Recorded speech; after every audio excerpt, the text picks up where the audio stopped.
Я хочу представить следующего спикера. У нас следующая презентация будет очень крутая, тоже как у нас все. Немножко перейдем на коммуникации с нашими кандидатами, то есть после серча мы начнем коммуницировать, все логично. И поэтому у нас сегодня в гостях Katrina Collier, Candidate Engagement Author and Speaker. The Searchologist from London.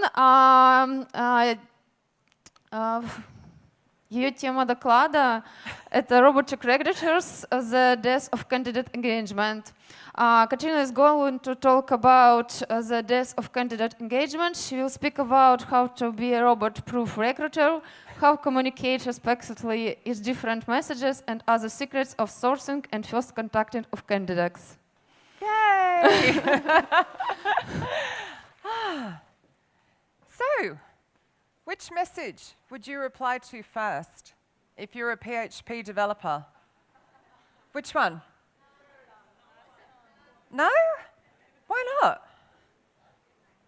Truly? So you've taken all of your skills that you've just, that thing just did something weird. You've taken all of your skills you've just learnt from Irina and you've sent them this. It's good, isn't it? This is actually a PHP developer's inbox from 2016, thanks to Glenn Cathy. I stole it off him. Can you imagine what it looks like now? There's about 5 job vacancies for every developer. So don't make your subject line like that. And so who just waved at me and said they were in Amsterdam last week at SourceCon? Yeah. So you remember Jan Tegzer was speaking about don't put the first name in the subject line because everyone does that as well. So they get inboxes full of the first name. So be creative with whatever you're sending. And for goodness sake, do not use I came across your profile on LinkedIn, etc. It will reduce the response rate by 80%. People just go, yeah, delete. Okay, and I get lots of them. I delete them. So don't use that either. There you go. Look, you've already just, the whole presentation's worth it. But what I really wanted to talk to you about is the fact that you are under review. Everybody, for some reason, they think, well, we're looking at people.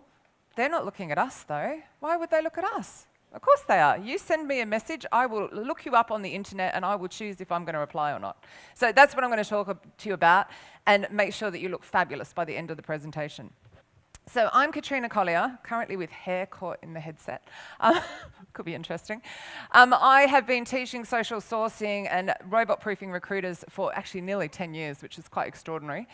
And I run the social recruiting show on a Friday. Well, it was with Audrey Knight, but it's about to be with Glenn Martin.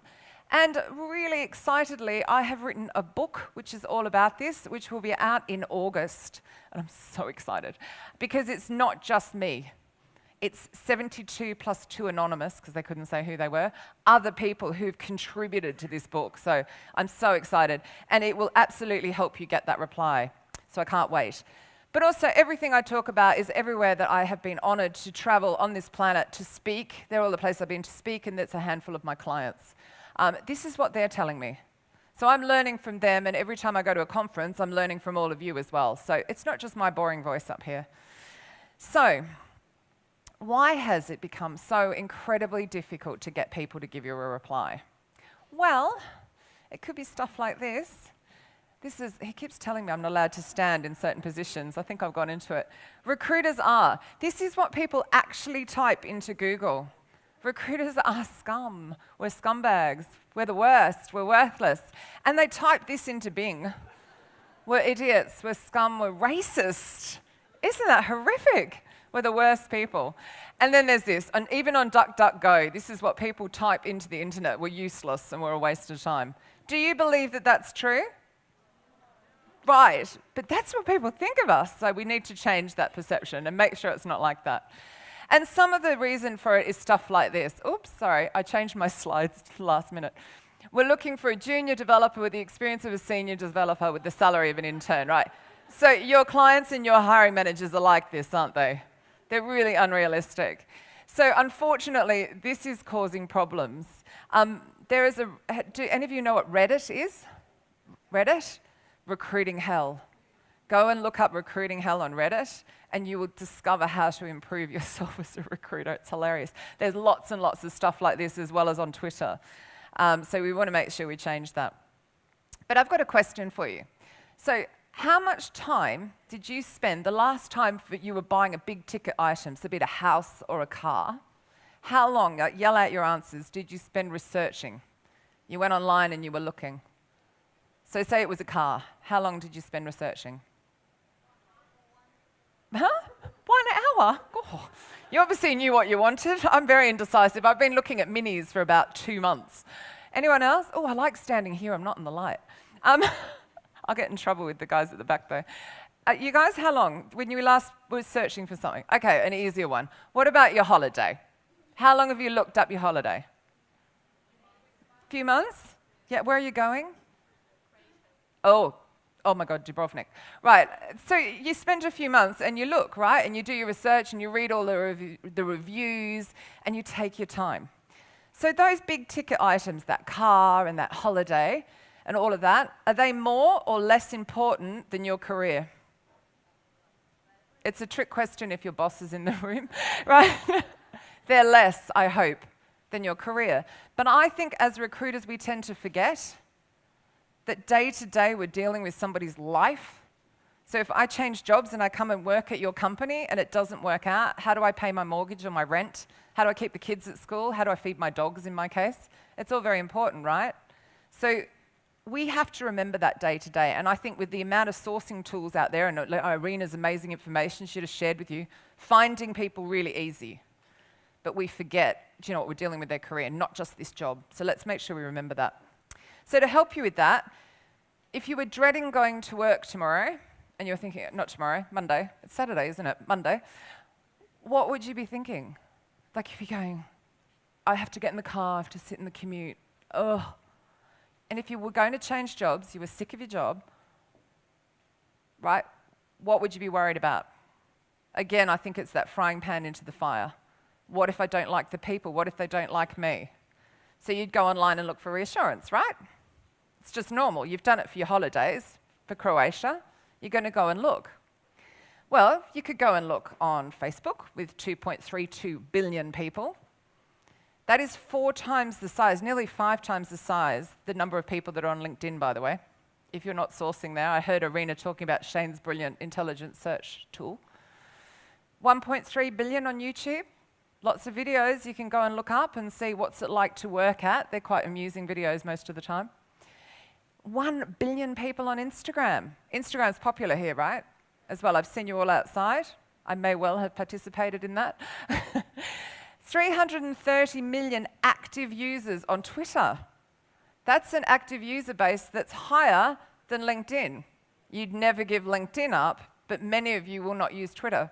Yet that's where all your technical people are hanging out. They love Twitter. So you could go and look for this reassurance and you could go and hear what people are saying. And it's quite extraordinary what they do say. Or, if you're like me, do some of you know what that is? Do any of you use it? No, okay. I just bought one of those. I don't know what possessed me.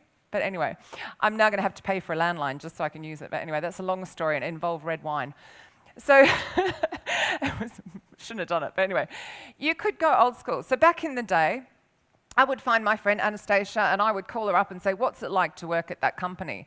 And my reach was just this big. But as you've seen, the internet's made it really, really big. And then, of course, on top of being able to phone in and just hear what it was like, now you can go to all of these sites. So do you have Glassdoor here yet? Yeah? Do you know, it took me about 3 years maybe to work out it was the glass door to your company. I just didn't get it. Oh, what an idiot. But the glass door, that transparency that people can see inside your company and read reviews, these really do have impact. Now, some people are like, oh, who cares? No one reads them. You read them for your holidays. You read them when you make purchases. I'm sure you'll all read the reviews about my book before you buy it. They're all good so far, thank goodness. But people do read these, so make sure that you do, you check your reviews and sort them out. If there's any on there for your company or your clients, because I know there's agency recruiters here as well, what are they saying? They need to be addressed. But there are so many more sites. There are all of these sites where people can share their opinion of your company. and what it's like to work there.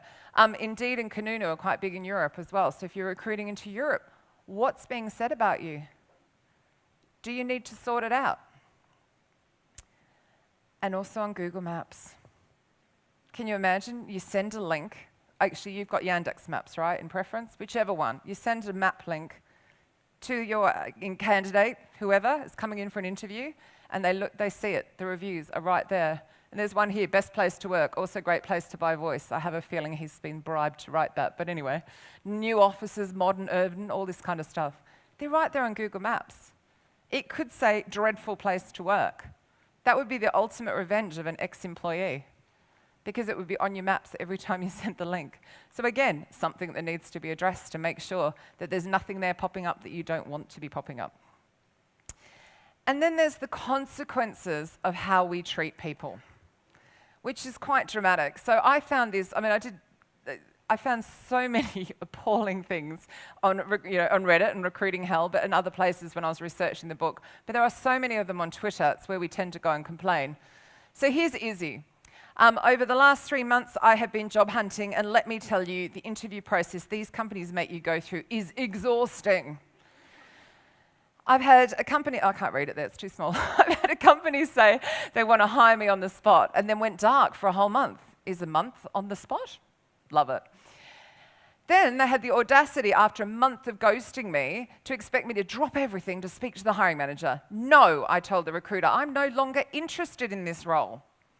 You all have played with my time and my emotions. Because it is emotional. It's scary changing jobs. And I promise you, take a minute and really think about what you would feel like if you were changing jobs. If you've not done it recently, I want you to think what it would be like. But thank you, but no thank you. This is the second offer I've rejected due to the blatant disregard for me as a human being. That's powerful, right? If you can't prove to me you care about me in the interview process, I'm definitely not convinced you. I'm not going to interpret that. If anyone needs to know what that is later, I'll let you know. But about me as an employee, pass. So they're basically saying, you don't care, you've treated me badly in the process, I'm not going to work for you. Have you all heard the term candidate ghosting? So you're recruiting someone and they disappear, like in a relationship when the partner disappears out of the relationship? Yeah. Recruiters have been ghosting candidates for about a decade. So don't we dare complain that candidates are now getting us back, because they deserve to get us back, because we haven't treated them very well. So let's stop it. Okay, let's be human, as I like to call it, and deserve an answer to your message and to keep people in the interview process. And it's really not that complicated. It's really quite straightforward. So the first thing I want you to do is Google yourself, or use one of the other search engines, and I've probably missed some of them. Create an incognito search. So that's usually you go to the top right. That clears your search history for the number of times you've searched your own name, which in my case is a lot because I'm vain, right? And see what comes up. Okay? What comes up at the top is usually your LinkedIn profile. Now, much as LinkedIn is really quite an underused site, it's on the top of the Google search results. So what's your profile look like? But not only that, on top of videos and photographs and stuff, your Facebook profile will come up quite high. So how are you representing yourself? If I search for you on the internet and click in, am I going to like what I see? Will I want to talk to you? Or are you sharing stuff you shouldn't have been doing on the weekend? If you have a name like Bob Smith, you're so lucky. If you have an unusual name like me, you really have to behave. A little note about photos. Photos is a popularity contest, right? It's search engines. The more clicks, the better. So if you do not like a particular photo of yourself that comes up, do not click on it. Click on all the ones you do like. Get everyone you know to click on the ones you like so it deletes off. Just side note. Okay, now I've got a question for you on photos. How much thought did you put into your LinkedIn profile picture or any other profile picture that you're using professionally on any of the sites like Zing and Viadio and this one, for example? How much thought? Who's in the tons? Nobody? Nobody put lots and lots of thought into their... No? Wow. Okay, plenty of thought into your profile picture? Some? Gosh, you guys are unresponsive. I'm between you and lunch. I can talk longer. I can talk all the way through lunch. Who put no thought in and just put a photo up? None of you, I hope not. So there is a site called Photo Feeler, where you can go and you can have your photo looked at by human beings. And this is in the professional business category. And they can decide whether I'm competent, likable, or influential based on my selfie on Blackheath train station with chip paint behind me, looking very unprofessional, and whether I'm worth talking to. What was really fascinating was when I changed it, because every year I do a birthday selfie, when I had my purple hair in for SourceCon last year, this is last year's one, not this year, as you saw, no purple hair, that I became less likable and less competent, just based on I took my glasses off and had purple hair. People are shocking, aren't they? I think I'm just as likable. Anyway, but it means that somebody mightn't reply to me if I use that photo over this photo. You're just going, that's a bit fickle, isn't it? How about Mark? Bless. Mark Lundgren spoke last week, as you know. Mark is incredibly likable. He is one of my closest friends. And I said to him, why do you look so angry in your profile picture? And he has let me ridicule him ever since. So I took his photo and I put it into PhotoFiller. And look, nobody wants to talk to him. He's not likable, he's not influential, he's not competent. Do you look angry in your photo? Because I can assure you there are lots of angry photos on LinkedIn. But what about this? He just changes his photo and suddenly people want to talk to him. It comes up 40% in the likability. He's more influential, he's more competent. They're trusting you with their career, with their next job. Okay? This is how you get it right. Beautiful, Shamilia. Okay? Friendly, approachable, bit of blurring in the background. Okay? You can do a selfie on Blackheath Station if you want, but this is the best one. Okay? I know it seems ridiculous, but I also know that people won't respond. You know, they just go, I don't like the look of you. I don't trust you. This is a career. This isn't a holiday. But what about your hiring managers? Okay, same thing. And your recruiter profiles as well. Fill them out.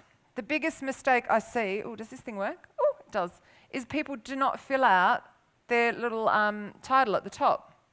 So if you look at my profile, that headline, that's the word I'm looking for. When you look at my profile, I see that headline, this here. And on the top of Google, that's what I see. Well, do I actually want to talk to you? Is your headline cryptic? Do actual normal, like non-recruitment people know what talent acquisition and sourcer and headhunter mean? They probably don't. Whereas if you go, I'm hiring for, you could write something that entices them to talk to you. And also make sure that you fill out your information. Look at the difference between your LinkedIn profile on the phone, where most candidates are, and on the desktop. For example, this is the phone. You only see that much of the summary. It's very little. And none of your current experience is actually expanded out. So have a look at that. Have a look at your hiring managers. A lot of us send our LinkedIn profiles of our hiring managers across, don't we? And so you're going to interview with this person. There's nothing there. What a lost opportunity. But if you're also going to use Twitter and Instagram, please make sure you fill those out as well. I get a lot of people that follow me and I can't see what they do, and so therefore I don't follow them back. And of course the magic is when you both follow each other, isn't it? Because then you can message. Now, with Instagram particularly, I'm a bit precious. So mine's public because I do not have children. If you have children, have 2 profiles. Have one that's a little bit more relaxed. You know, I do my travel and my dogs and stuff like that you use as your recruiter branding or your sourcer branding. That's how you present yourself to the world. With the other one, keep it for your family. Hide the children. It's not fair to them to discover at 18 that their whole entire life has been on the internet. Lock it down, hide that, have a separate profile. It is perfectly okay to have 2 different Instagram, unlike Facebook, but on Instagram you can have 2 different profiles. Very easy to flick between them. But with the one that you're using as the recruiter branding, remember 1 billion people are using it, make sure you fill out this information. So when you follow them, they go, it's Katrina Collier. Yeah, she was on stage. I remember her. Let's follow each other. Let's share our dog photos and travel photos and stuff like that. Just not the kids, okay? I'm sorry if that offends anyone, but I just feel like protecting them, mostly because I've seen the photos in my baby album from when I was a child and go, oh my God. Right, so it's quite scary. Same with Twitter, okay? Make sure you fill those out as well, because then when you follow someone, they'll follow you back. So particularly with, you can source from conferences, for example, for people going to technical conferences. So they'll want to see what you're about. They don't mind that you're a recruiter, they just want to know. Please also, though, include Facebook. okay? That it doesn't have to be as professional, but they are going to look at you. What's more interesting, LinkedIn or Facebook? Right? Right. You find out the music interests, what pages they've liked, all their photographs. It's much more interesting. It's also a great thing to use in conversation. I saw Irina show Connectify social links. You can use that to find out Katrina likes dogs. The company will let me bring my dogs to work. Well, let's talk about that, because that's interesting to me. Let's not talk about the creche. I'm not interested in that. But please make sure, again, maybe where you can actually see your face, not the dog, but fill out the bio again. Write that you're a recruiter at your company. Tag the company page. Why not? Who cares? They're going to look at it anyway. And then fill out the rest of it. So make sure you add your job title, where you live, and then you can set those 9 photos. They pretty well represent my life. I travel loads, I've got dogs, I do lots of charity work, I speak, clearly, it shows. This is my life in 9 photos. So that's what they see first, because they're going to come and look there because it's more interesting. So give them something to see. And then carry it on. So share updates that they will find interesting. So I did a charity thing last year. I've done another one this year. Actually, I need to update it for my birthday. So it shows that I'm generous, right? Because recruiters are not scum. We're generous, lovely people who raise money for charity, don't we? We do all sorts of lovely stuff. Share it. Let people see it. Put these posts out publicly. Put your other stuff out privately. So this is Claire Bush. She's talking about an event she's running, and she has shared it to her friends. None of her friends care, but it gives you an opportunity to look like you're approachable. And then this is me on my show on a Friday with Glenn. So again, I've just shared something that's of interest to me, but I've put it out publicly on purpose. So when people look at it, I want to talk to Katrina. She's okay. So we've established that you now look very approachable and that you're worth talking to. What about your company? Have any of you Googled your company? Some of you? Did you see anything you didn't want to see? No? She's been quiet. Don't look. Okay. Firstly, are you looking after your customers? Because if you're not looking after your customers, people aren't going to want to work for you. So Kyivstar came up when I was doing one of my searches, and I actually quite liked it because people were complaining about the product, but customer support went back in a heartbeat to help them out. And I love the fact they answered in the correct language, in English or in Ukrainian, Russian, whatever that is. Sorry, I don't know. But I love the fact that they answered. It shows that the company cares about its customers, even if they've given a 1-star review. And that's really important because most people, no matter their age group, won't want to work for a company that doesn't look after its people. Very easy stuff. And then what about your employees? Are you looking after them? What's it really like inside? Because that's what people want. So I love this. This is, I've forgotten, Carbon Black in the US. Doesn't that photo tell you so much about the company? Like, we care enough to give you sit-down, stand-up desks, because sitting is killing us, apparently. You can bring your dog to work. Very funky environment. Got flat screens. My age group love flat screens. So it's like, wow, look at this. And how they did it was, this is Jordan just sharing an Instagram photo, but he has used the corporate hashtag #LifeAtCB. So you could have your own hashtag for your company. Any companies that do, that you've got your own hashtag that you use? It's easy, isn't it? Employee branding, it's completely free. Just get everyone to use it. The best place to remind people is on the back of the toilet door. Put a poster saying, make sure you share your photos using the hashtag. Maximum impact, high visibility, everyone uses the toilet. Remind them, okay? And then, this is amazing because this is Jordan and he's just shared it. Like, I work at an IT company called Carbon Black and 265 people liked that photo and saw what a great environment it was. That cost nothing. We talk about all this money being spent on employer branding. This is free and very, very easy. So make sure you look after your customers and show that you look after your employees. It's as simple as that. Even as sources, you can influence that. You can encourage people to be sharing photos. If they use the corporate hashtag and the photo is public, they're giving you the permission to pass it on, to use like repost app and reshare it, etc. So the final piece. So I've talked lots about you looking really presentable and your company looking presentable. Communicate respectfully. I think this is where we fall down a lot of the time as recruiters, unfortunately. I unexplained invitations to connect. We all get them, right? You know your LinkedIn, and it comes. Do you not open it and go, what do you want? Is it not like the first thing that you think? Maybe that's just me. So I had this one come in, head of student recruitment somewhere, unexplained invitation to connect. I accept.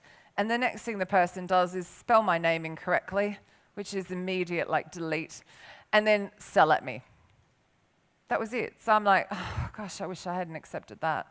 And that's what people feel like. So if you're using invites to connect as a way to get in touch with people, which I do all the time, but write something personal in there. Do not send a blank invite that they then regret and then go in and block you, because they're like, I don't usually go that far, but I do get very irritated by it. Also, don't make them creepy. We've never met before, but I see you have an exciting career. And I'd love to know more about your wildest dreams. Okay, then. So if you're just like, yeah, obviously that went to Facebook and got a lot of mocking, as it would. But you just think about what you're writing. For a start, it's all about them, okay? That message, any message, is all about the recipient. It is absolutely not about you and what you want. Your background, your blog about, your tweet about, I saw your Instagram post about. You would fit in the culture here. My hiring manager wants to talk to you. You. Okay, all advertising. If you listen to it, they're always saying, you'll love this new car. Come and sit in your new car. And you're going, okay, don't need a new car.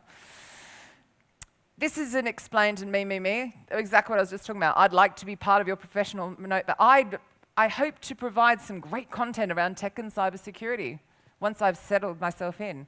I'm so excited about this. Not. I don't even work in cybersecurity. And do I really want your stuff rammed down my throat if we connect? The last time I accepted one of these, someone kept tagging me in all the posts. And I'm like, I don't care about cybersecurity. I'm sure it's really important, but I don't care. So don't make it about you, okay? It's about them. It is about the recipient. You're all in tech recruitment, right? They're bombarded, okay? I mean, I wouldn't even use LinkedIn to get to tech, but that's just me. But then think about that first impression you're making. So if you're sending an in-mail or an email, please do not use this template. Everybody that's been through LinkedIn Recruiter license training, everybody on the planet has been told to use this template, okay? So if you're sending this template, so 300 other people. I am currently working with, I noticed, and we are, and I understand. Wow, I'm so excited for you. Delete. Okay? Your background, your experience is what we're looking for. What are you doing next? My hiring manager name, would love to have a conversation with you. Okay? You. Do your research. Use the Chrome extensions to look across the social networks to see what else they're talking about. If you're recruiting developers, they're like open books. They share stuff all over the place. Go and do your research before you make the approach, because most people are just sending this, and you don't want to do that. And then when you've done your research, why even send an email? Why not do what Mark Lundgren does and send a video? Not up your nose, please, up here, okay? Put the camera up. I've told him 100 times. Okay, not up your nose. Girls know better, don't we? We know up here. The boys always do it up your nose, okay? Up here. Send a video, a quick video, by email, right? If you can find them on GitHub, you can find their email, okay? It's really easy to find their email, and that's the problem. It is really easy. So send them a video. Say exactly what I just said, with all of that tone of voice and with all that excitement that you don't get in a text-based message. Send them a little video. Mark here has used BombBomb, but there's also Hintro, there's Audro, whatever it's called. There are tons of them, and they don't all cost money. Some of them are free. You could even do a Loom video showing what you saw on their profile that made you send. I saw this, and then I saw this, and I need to talk to you. They're not getting this from many people. And the response rate on video is really high. It's like 70%. So think about that. And then the other thing you could do is you could use Messenger. Now, I'd use this as a last resort. Facebook Messenger is not the first place that I would go to send a message.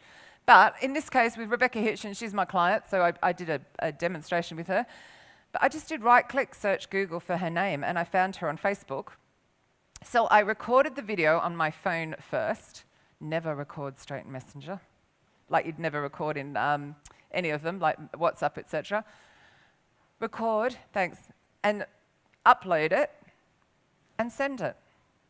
What Rebecca can then do is look at my Facebook profile, read my headline, see what posts I'm sharing, and even watch the video before she accepts it.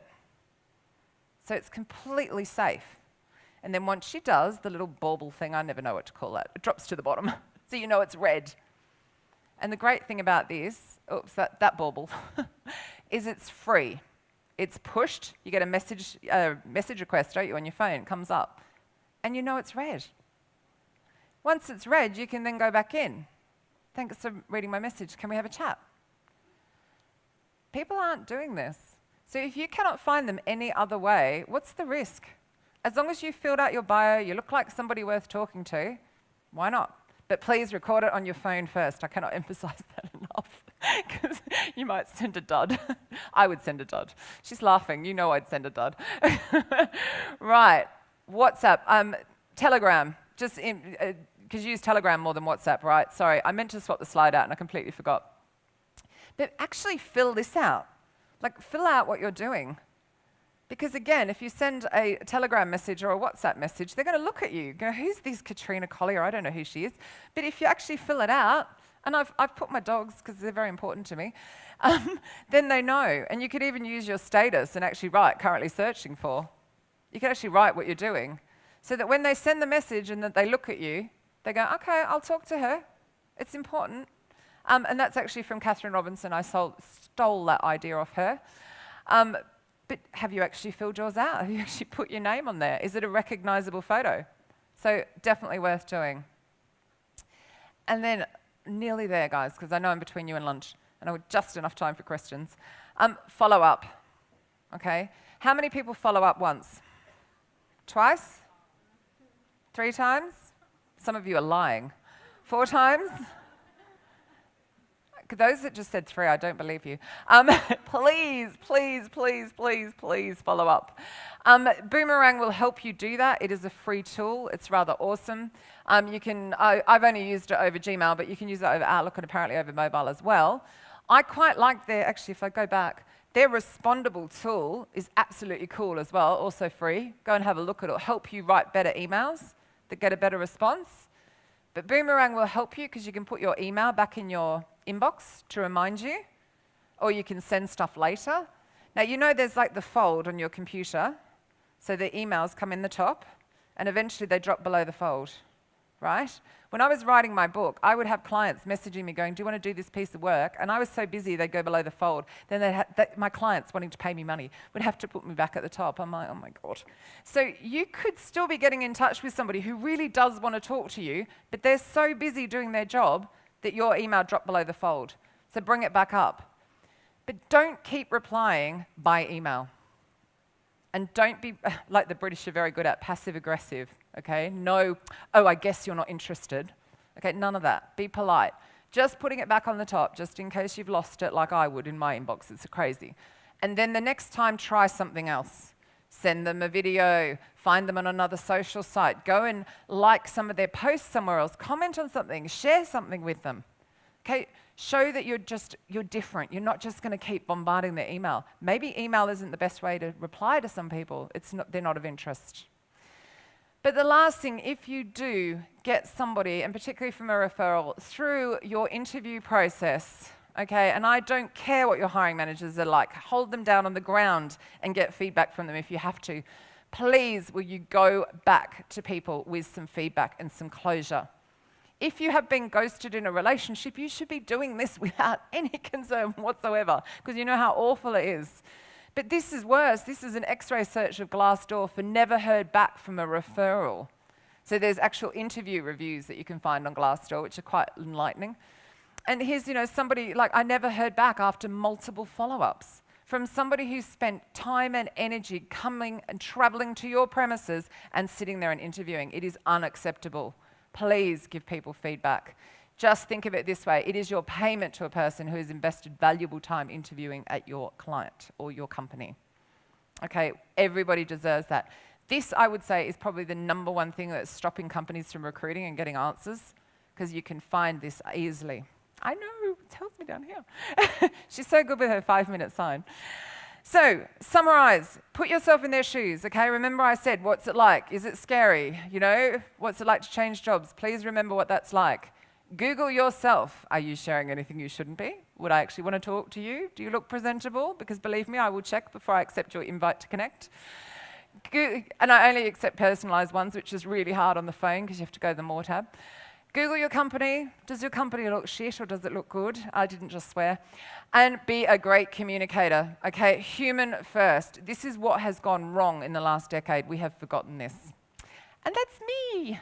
And I've got time for questions, which never happens. I know I'm between you and lunch, though. So, that's my one word. It's spasiba. Someone told me how to say it, and I keep forgetting. Did I get it right? Spasiba. Yeah. And the other word I know is niet, which is completely the wrong language. Right. Are there any questions, or have I just scared you all? Can you go eat? У кого есть вопросы? Давай, ты туда пока бежишь. I was quite good. I stayed where I was supposed to.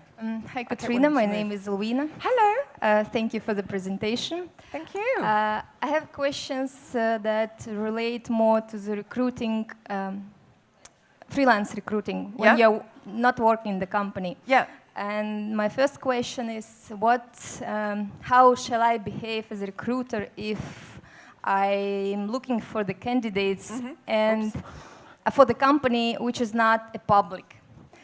Due to their, I don't know, policy, corporate policy or business specific, they just don't want to post any information on the internet. And my candidates cannot find any information on Glassdoor, Indeed, or Ukrainian DOUA, etc. Which is good. Yeah, in a way. Is there any news, like under Google News, that you can send them? There must be something. I can send them information, and I send actually, but I'm not an authority for them. Yeah. And sometimes they're also lazy just to Google themselves, to Google the information themselves. Yeah, no, I would find news, so you know, Google and go to news, but I would also be going, so you, like when you get to interview point and you're sending like the hiring manager's profile, which I'm sure you do, maybe you need to tell the company, look, you realize there's no information here, like they haven't even filled out what they do in their day job, even the basics without, I mean, even if they're a cybersecurity company, they can still share information without giving away trade secrets. But maybe they're unaware that people are looking at them and not choosing them because they don't find anything. So, but I would, at least there must be something that you can send, be it they've got some PR or some news or, you know, here's the CEO in the news. And even just be honest and say, it kind of frustrates me because I would love to send you more and give you a sneak peek inside. They're just not public like that. I could send them statistics maybe of projects. Yeah, that kind of thing. Whatever the more time you can spend with that hiring manager, bleeding their brain of information, like what problem are they going to come in and solve? There's an amazing chapter in the book, which I didn't write because I didn't have to do it. The last time I was in-house, what I had to recruit was really easy. But the intake strategy session, which is like from Steve Levy's brain, which is all about like finding out what problem they're going to solve and then using that in all of your information and all of your advertising and your outreach, which is you're going to come in and solve this problem. Do you want to be part of it? So it's a different, if you can do that. I'm not really answering you. Let me have a think. Come find me later when I've had a think. Okay, thank you. I also have the second question. Oh my God, maybe is later. she allowed a second question? You guys want food? No, I'm kidding. No, ask.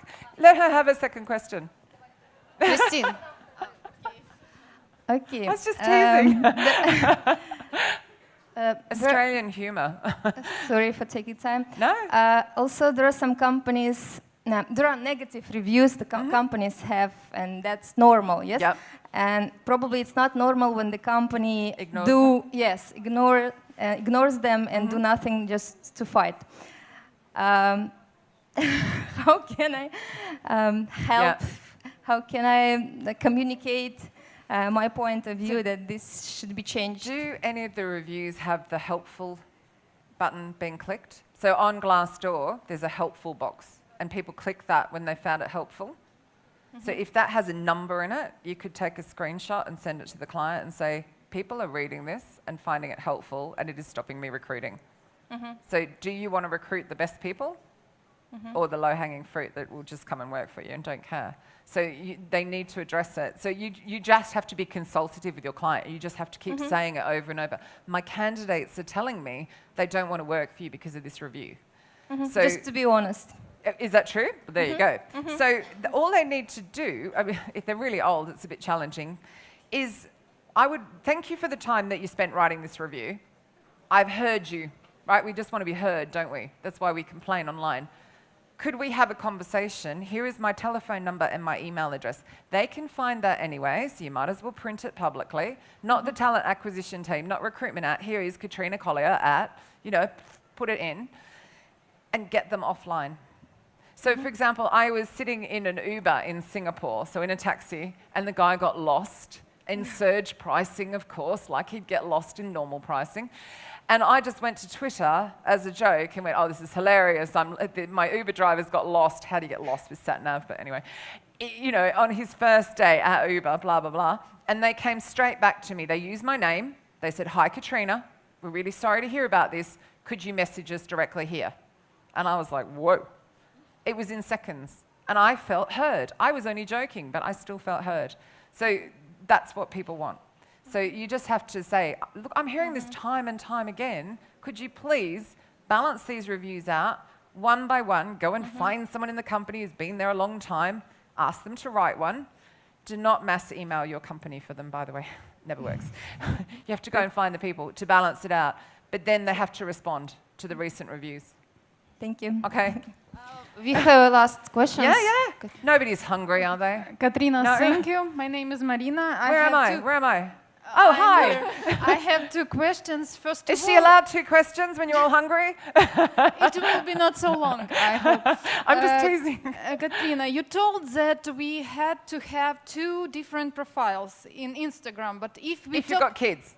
Yes. But if we talk about Facebook, it should be one. Yes. You can only have one on Facebook, but what you can do is you can set it in such a way, like have a friends list where you only share your baby photos to certain friends and family. And obviously you're not adding anyone as a friend on Facebook. Unless you want to, you're more than welcome to add me at any point. But if you're getting in touch with someone about a job, they'll be like, huh? Don't use the add friend button. So therefore what I'm saying is like lock it down and don't, being mean with the lights, aren't they? Don't add anyone as a friend. So that what they see is just the stuff you share publicly. Does that make sense? Yes, Yeah. thanks. And with Instagram, I would like my children would be locked down private account, like just for my friends and family. And the second question is about follow-up. How often should we follow up? And how many times we should follow up? Honestly, it can take 4 or 5. It can take that many. But you need to do it in such a way that you're not being a stalker. Okay, so you don't want to hassle them and go, oh my God. See, like one of my friends had a stream of 6 emails and they kept forwarding the last one, right? And it was hilarious. It's like 6 long and like she clearly doesn't respond to email. So try another follow-up on email. Try old school. If they're my age, leave a voicemail, Send a text message or a WhatsApp or a Telegram. I keep forgetting the name of it. Telegram, isn't it? Or send a video. Like, do something different. You could send a letter, but do something that makes you stand out from everybody else. These technical people, they're overwhelmed. So try something different. It could be that many. But look at your messaging. If your messaging's good, you shouldn't have this problem. Food? Okay. Thank you, Katrina. Thank you. For the speech. And we have from our conference a present for you. Thank you. Bye. Thank you.